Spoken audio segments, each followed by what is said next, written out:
ګرانو کتونکو سلامونه، لفخان شیرپوی یم، په اګره کې موجود یم. دا ما سره چې کوم ملګري موجود دي د سرواني ارګنایزیشن چې دلته کې یو شمېر خلکو ته هینډ پمپ یې لګولي، یتیمانو کار یې کړی، دغه شانتې د غریبانانو کونډو رونډو یې ډېر زیات مدد کړی.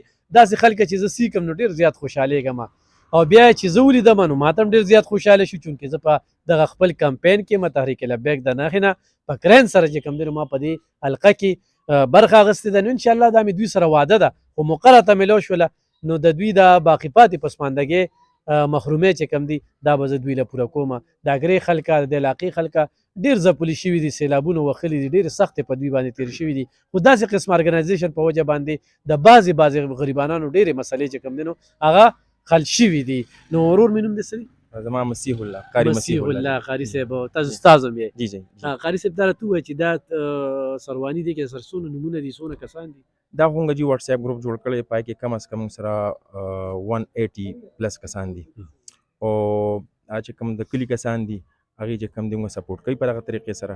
بل چې کوم زما آنلاین قرآن اکیډمي نه بار چې کوم مسلمانان دي زه چاته آنلاین قرآن درس ورکوم، هغې پیرنټس چې کوم دی د غریبانانو دپاره د هینډ پمپ دپاره یا یتیمانانو دپاره یا چې کوم دی د کم چې غریبانان خلک دي کونډې دي د هغې دپاره کم چې دی نه مخکې سیلاب وشولو 2010 کې سیلاب شوی په هغې کې، او ورسره چې کوم دی د اوس کم تیر سیلاب وشو په دې کې چې کوم دی د هغې پیکجونه راغلي وو موږ تقسیم کړو. زه الیکشن ته ولاړ یم او کمپین مې کوو، نو ستاسو به څه راځي؟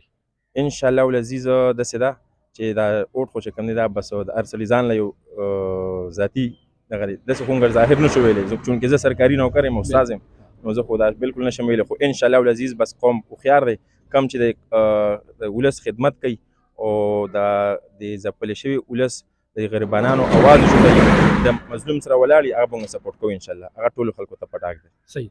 تحریک لبیک کرین نښه ده، اوټ ورکې او جی انشاءالله اوټ ورکوي؟ بالکل اوټ پستاسو د کرین د کرین وای بالکل وای کور کې به وې چې لفخان شیرپور راغلی و؟ بالکل صحیح ده.